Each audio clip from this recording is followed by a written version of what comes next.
The Silent Sentinel.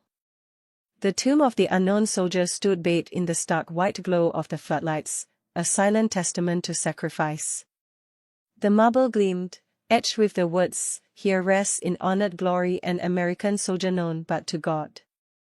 The air hung heavy with reverence, a palpable sense of history and loss that settled on the shoulders like a shroud.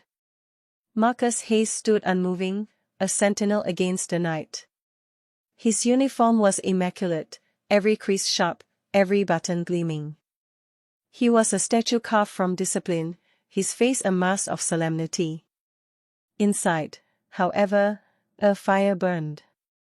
A fierce loyalty to the men and women represented by this tomb, the ones who gave everything. He executed the next movement of the changing of the guard with unwavering precision. 21 steps north, a sharp turn, 21 steps south. The click of his heels echoed in the stillness, a rhythmic heartbeat in the silence. Each step was a prayer, a promise. This is more than just a duty, he thought, the words echoing in the cavern of his mind. It's a sacred trust. These aren't just stones, they're the echoes of lives, of families, of dreams cut short. He remembered the stories he'd heard, the letters he'd read, the faces of the fallen that haunted the archives. Each story was a brick in the wall of his resolve. A flicker of movement at the edge of his vision. A group approaching, their voices low but intrusive, shattering the peace. One voice, louder, more aggressive, rose above the others. Marcus's hand tightened imperceptibly on the rifle. He didn't need trouble. But he would meet it head-on if it dared to disrespect this place. A storm brews. Billy Ray Jenkins swaggered towards the tomb, his boots kicking up dust that swirled around the manicured lawns. He spat a stream of tobacco juice onto the immaculate gravel path, a dark stain blossoming like a malevolent flower. "Well, ain't this a load of crap," he drawled, his voice carrying across the hushed reverence of the onlookers. A gaggle of tourists, cameras dangling from their necks, shifted uncomfortably, their whispers dying in their throats. Marcus Hayes, ramrod straight, didn't flinch. His gaze remained fixed on the horizon, an unyielding sentinel against the encroaching storm that was Billy Ray. "Bet there ain't even nobody in there," Billy Ray continued, his voice rising in pitch, laced with a venomous glee. He jabbed a thick finger at the marble facade. "Just a bunch of hooey to make us feel good about losing wars." A child started to cry, pulling at his mother's skirt. The woman shot Billy Ray a look of pure disgust, but he just grinned, a flash of yellowed teeth. "Hey, soldier boy!" Billy Ray bellowed, closing the distance. "You hearin' me? What you standin' guard for anyway?" "Probably just some," and dash the word hung in the air, thick and heavy, as the crowd collectively gasped. Marcus's jaw tightened almost imperceptibly. The sun seemed to dim, casting long, ominous shadows across the plaza. The air crackled with a tension that felt almost tangible. The storm wasn't just brewing, it was about to break. Words like stones. "Hey, Sambo!" Billy Ray's voice, thick with tobacco and malice, cracked across the plaza. Marcus didn't flinch. He remained at attention, his gaze fixed on the middle distance. The sun beat down on his impassive face, reflecting off the polished brass of his belt buckle. "Bet you can't even read the names on them graves, can you?" A gaggle of tourists shifted uncomfortably, their cameras momentarily forgotten. Billy Ray swaggered closer, the scent of cheap beer and sweat preceding him like a noxious cloud. "Probably just picked you for this gig 'cause you're big and black. Some kind of affirmative action tomb guard." He punctuated the sentence with a wet hawking sound, spitting a brown glob onto the pristine marble a few feet from Marcus's boots. Still, Marcus didn't move. Not a twitch, not a flicker of emotion. Billy Ray, frustrated by the lack of reaction, spat out another volley. Bet you hate white people, don't you? All that oppression stuff they teach you in school. Think you're better than me, standing there like some kinda statue? Marcus's silence was a wall, a fortress built of discipline and self-control. But behind his dark eyes, a storm was brewing. He remembered his grandfather's stories, the casual cruelty, the systemic injustice. Billy Ray, in his ignorance, was poking at a wound that had never fully healed. He was throwing words like stones, each one a deliberate attempt to break through the armor. But Marcus would not break. He could not break. Not here. Not now. The line crossed. The air in the tomb hung thick and still, heavy with unspoken threats. Billy Ray puffed out his chest, the cheap beer heat guzzled sloshing in his gut. Move it, Hayes, he sneered, his voice echoing off the cold marble. Ain't got all day. Marcus didn't flinch. Didn't even blink. His eyes, dark and steady, remained fixed on Billy Ray, a silent warning etched in their depths. Billy Ray's face flushed crimson. This was it, the moment he'd been itching for. He wanted a reaction, craved the chaos. He took another step, closing the already minimal distance between them. You deaf, boy? And then he shoved.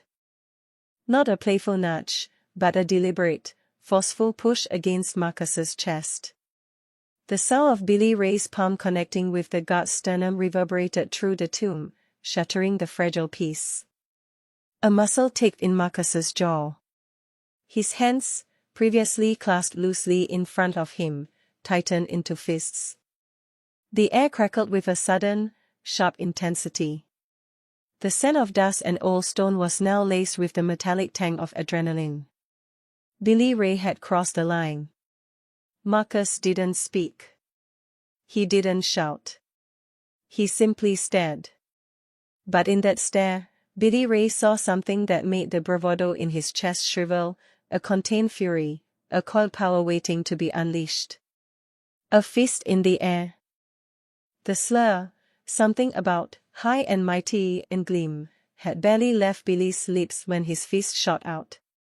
Loathing, a coiled serpent in his belly, struck. Every ounce of his being propelled a blow, a lifetime of simmering anger compressed into that one savage motion. He craved the sight of Marcus's composure cracking, the stoicism shattered. The world seemed to stretch, each fraction of a second amplified. He could practically count the freckles dusting Marcus's cheek, note the almost invisible tightening of his jaw. No fear resided there, only a humming. An unyielding strength taking root deep within his gaze. His fist completed its trajectory, knuckles bone-white in the sudden hush. The crowd's clamor receded, drowned out by the thunder in Billy's pulse. The culmination. The instant of reckoning. The chance to demonstrate. His thought fractured, unfinished. A supernova of white light consumed everything. The swift response. Billy Ray's fist, thick as a ham hock, whistled past Marcus's ear, the sudden movement stirring the humid air. No words, just a primal roar escaping Billy Ray's throat. Marcus hadn't flinched, hadn't even blinked. Years of disciplined training had honed his reflexes to a razor's edge. Instead of meeting force with force, Marcus flowed, a dark current against a muddy river. He caught Billy Ray's wrist in a grip that was both gentle and unbreakable, the callous skin of his palm a stark contrast to Billy Ray's sweaty, straining flesh. A subtle shift of weight, a pivot on the ball of his foot, and the momentum of Billy Ray's own attack became his undoing. You don't want to do this, Marcus said, his voice a low rumble that barely carried over Billy Ray's grunts of exertion. It was too late. The maneuver, a fluid blend of Aikido and close-quarters combat, was already in motion. Marcus used Billy Ray's forward charge against him, redirecting his weight and pulling him off balance. There was a whoosh of displaced air, a strangled yelp, and then the sickening thud of Billy Ray impacting the parched earth. Dust billowed around him, clinging to his cheap, sweat-stained t-shirt. He lay there, a crumpled heap of thwarted rage and misplaced aggression, momentarily stunned. The air hung thick with the scent of dry earth and simmering humiliation. Order restored. Marcus tensed, muscles coiled. He hadn't wanted it to come to this, but Billy Ray had left him no choice. The sharp crackle of static split the air. Sector 4 secure. Requesting immediate assistance at the tomb, Marcus spoke into his wrist com, his voice a low, controlled rumble. Almost instantly, figures in impeccable dress uniforms materialized from the colonnade. Sergeant Miller led the contingent, his face a mask of professional severity. He assessed the situation in a blink, Billy Ray sprawled on the marble, Marcus standing rigid, the stunned silence of the crowd. "Jenkins," William R. Miller barked, his voice cutting through the quiet. "You are in violation of numerous federal statutes. Secure him." 2 guards moved with practiced efficiency, each movement precise and deliberate. Billy Ray, momentarily subdued by the sheer force of their presence, offered only token resistance as they lifted him. A collective sigh seemed to ripple through the onlookers. Whispers began to circulate, snippets of conversation rising above the low hum of the National Mall. "Good," one woman murmured, clutching her child's hand. "He deserved that," a man muttered, nodding grimly. An elderly gentleman, his eyes gleaming with something akin to relief, gave Marcus a subtle, almost imperceptible nod of gratitude. "Taken away." "Get him up," Sergeant Miller barked, his voice cutting through the stunned silence like a cold wind. 2 guards moved with practiced efficiency, each grabbing one of Billy's arms. He sputtered, trying to regain some semblance of his earlier bluster. "You can't do this. I got rights. I didn't do nothing." They hoisted him to his feet, his face a mask of bewildered fury. The fight had gone out of him with surprising speed. No longer the roaring aggressor, he was now a whining child being dragged to bait. "Ray, walk," one of the guards commanded, his tone devoid of emotion. Billy shuffled forward, his boots scuffing on the stone. His ranting devolved into pathetic whimpers, barely audible. Marcus Hayes remained motionless, his dark eyes following Billy's retreat. A muscle twitched in his jaw, the only sign of the storm that had threatened to erupt within him. He stood his post, ramrod straight, a monument of disciplined restraint. As Billy disappeared through the gate, a palpable wave of relief washed over the plaza. The air seemed to lighten, the oppressive tension dissolving. The only sound was the whisper of the wind and the distant drone of city traffic.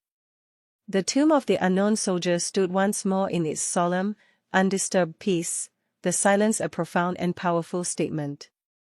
Sergeant Miller gave a curt nod to Marcus, then turned and walked back towards the guardhouse, leaving the plaza to its quiet vigil. The sentinels stand. The MPs finally wrestled Billy into the transport, his slurs echoing across the plaza until the doors slammed shut. Marcus watched it drive away, his face an impassive mask.